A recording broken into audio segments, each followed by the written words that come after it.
네, 안녕하세요. 노랑연금연구소입니다. 자, 오늘은 농지연금에서 가장 선호하는 농지가 계획관리지역보다 농림지역이다라는 주제로 저희 이야기를 한번 해보고자 합니다. 자, 우리가 토지 투자를 할 때 거의 많은 대부분의 사람들이 계획관리지역을 굉장히 중요하게 생각합니다. 그 이유는 바로 건물을 지을 수 있기 때문에 그런 거고, 계획관리지역은 그 도시화가 진행되는 전 단계의 용도 지역이라고 보시면 되는데, 그렇기 때문에 어떤 건축을 지어서 토지의 가치를 올리고 그 상업용으로 판다던가 하는 게 있기 때문에 개발 관점에서 생각하기 때문에 계획관리 지역을 굉장히 선호합니다. 그러나 제가 생각했을 때 농지연금을 생각을 한다면 저는 기본적으로 계획관리 지역보다는 농림 지역이 최우선이다라고 생각을 합니다. 그 이유에 대해서 하나씩 제가 설명을 드리도록 하겠습니다.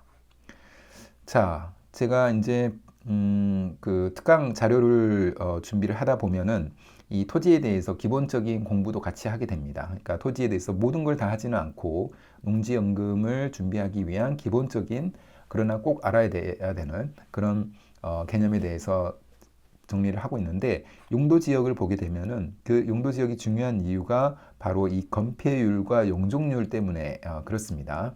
자, 건폐율, 용적률은 많은 분들이 알고 계시겠지만 어떤 특정한 땅 안에 얼마만큼 넓게 건물을 지을 수 있느냐, 아니면은 어, 용적률은 각 층의 모든 면적을 다 더했을 때 그게 토지 면적의 몇 퍼센트 정도 되느냐, 이런 부분을 이야기하는 거죠.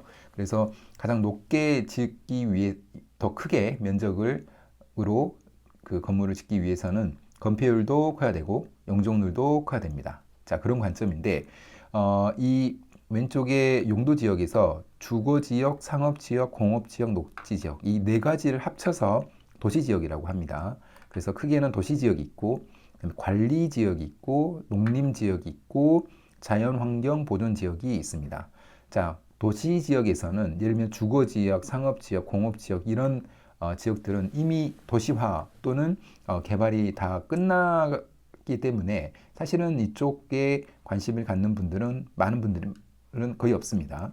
여기서 녹지 지역은 관심을 갖는 분들이 많이 있습니다. 개발 관점에서 관심을 갖는 분들이 많이 있습니다. 그리고 이 녹지 지역도 보존 녹지 지역, 생산 녹지 지역, 자연 녹지 지역, 이렇게 나뉩니다. 그런데 이 중에서도 보게 되면은 그 건폐율은 세 개가 다 똑같은데, 지금 용적률에서 보전 녹지 지역보다는 생산 녹지 지역, 자연 녹지 지역이 더 좋죠. 그리고 이 중에서 자연 녹지 지역이 일반적으로 도시화가 될 수 있는 그런 가능성을 가지고 있기 때문에 자연 녹지 지역을 선호합니다. 자, 관리 지역 안에서 관리 지역도 이제 세 가지가 있는데, 보전 관리 지역, 생산 관리 지역, 계획 관리 지역이 있는 게 보이죠. 자, 이 중에서 계획 관리 지역이 굉장히 눈에 띄죠. 무엇보다도 이 건폐율이 다른 관리 지역은 20%인데 계획 관리 지역만 40%입니다. 사실 이거가 굉장히 큰 거고요. 용적률 역시도 차이가 납니다. 최대 몇 퍼센트까지 가능하냐를 봤을 때 용적률, 보존관리, 생산관리는 80%까지 가능한데 계획관리 지역은 100%까지 가능하죠. 향후 도시가 되는 예비 단계이기 때문에 계획관리 지역이 가장 좋다라고 이야기를 많이 합니다. 자, 그거에 비해서 농림 지역은 건폐율은 20%, 그 다음에 용적률은 최대 80%이기 때문에 일반적입니다. 자, 그렇기 때문에 거의 대부분의 사람들이 토지를 볼 때 이 자연녹지 지역과 계획관리 지역을 주로 본다는 거죠. 그런데 농지연금을 생각할 때는 생각이 달라져야 된다고 제가 항상 강조를 하고 있습니다. 농지연금은 사실 농어촌 공사에서 심사를 통해서 받는데, 계획관리 지역도 특정한 문제가 없다면 농어촌 공사에서 승인을 해줍니다. 그러나 이제 수요가 굉장히 많아지고, 그리고 어떤 제한 조건이 계속해서 붙을 수가 있습니다.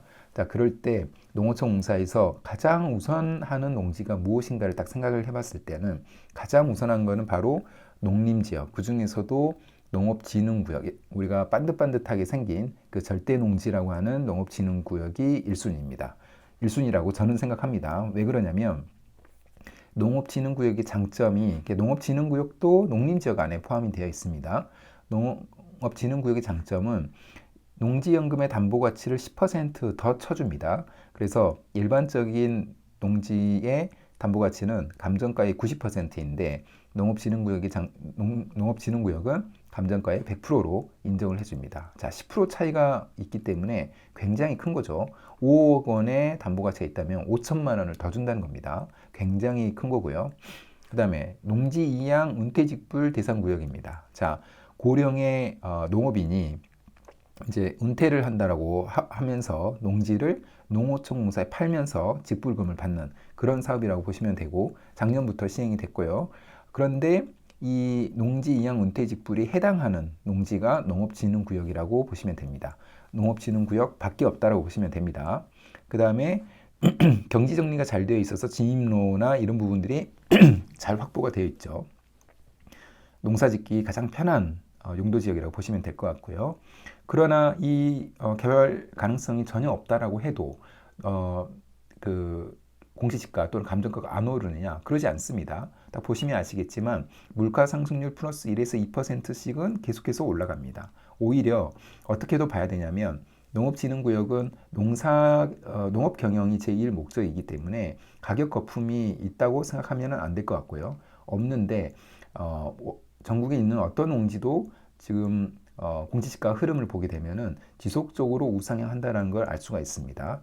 그렇기 때문에 가격 거품이 없는 장점, 그렇지만 공시지가가 꾸준히 오른다. 이 장점도 분명히 있습니다. 자, 우리처럼 경매를 통해서 농지를 싸게 낙찰받은 다음에 그것 자체가 굉장히 큰 이득인데, 보유를 하고 있으면 있을수록 농지의 가격은 복리로 쭉 올라가기 때문에 훨씬 더 장점이 큰 거죠. 그 다음에 개발계획이나 택지단지, 산업단지는 농업진흥구역에서 출발하는 경우가 굉장히 많습니다. 자, 이거는 농업진흥구역은 논이나 밭으로만 이루어져 있죠. 그 위에 어떤 건물이 있거나 뭐 상업시설이 있거나 그러지 않습니다. 그렇기 때문에 국가에서 개발계획을 수립할 때는 이런 아무런 이권이 없는 이런 농업진흥구역에서 출발하는 경우가 굉장히 많습니다. 자, 이렇게 되면은 굉장히 큰 액수의 보상을 받고 이제 나오게 되는 거죠. 그렇기 때문에 이런 관점에서 농업진흥구역의 장점이 있는데, 자, 농지연금만 한번 생각을 해보자고요.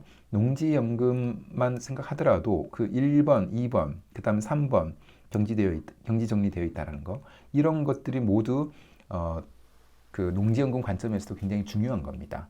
자, 농어촌공사에서 농지연금을 신청을 하면은 소유권이 농어촌공사, 그러니까 개인 소유에서 계속 소유권을 가져가면서 연금을 다 토해낼 수도 있고, 아니면은 소유권이 변경될 수도 있는 건데, 농업진흥구역에서는 괜찮은 농지는 신청된 농지들 중에서 괜찮은 농지는 농어촌공사에서 받아서 청년 창업농들에게 임대를 하거나 이런 식으로 쓰입니다. 자, 그런데 그 농업진흥구역 입장에서는 누가 봐도 농사를 잘 지을 수 있고 농사짓기 편한 그런 농지들을 선호하겠죠. 그런 관점이면. 그렇기 때문에 그 농어촌공사에서는 농업진흥구역이 가장 우선한다라고 보시면 될 것 같고, 이미 농지연금의 담보가치를 10%를 더 주기 때문에 이미 여기서 이미 끝났죠. 가장 우선한다는 게 바로 보입니다. 그래서 저의 강의를 듣고 계시는 분들은 많이 아시겠지만, 저는 농업진흥구역이 가장 농지연금을 생각하면은 준비를 우선해야 되는 농지고, 두 번째가 생산자 붙은 생산관리지역, 생산녹지지역.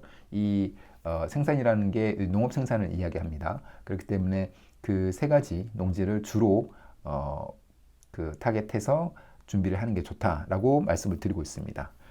자, 이 영상을 보시는 분들도 기존의 개발관리지역, 계획관리지역 등 개발 관점에서 농지를 너무 바라보지 마시고, 만약에 농지연금만을 생각한다면 농지연금에서 가장 좋은 대상 농지를 찾을 수 있으면 좋겠다는 생각이 듭니다.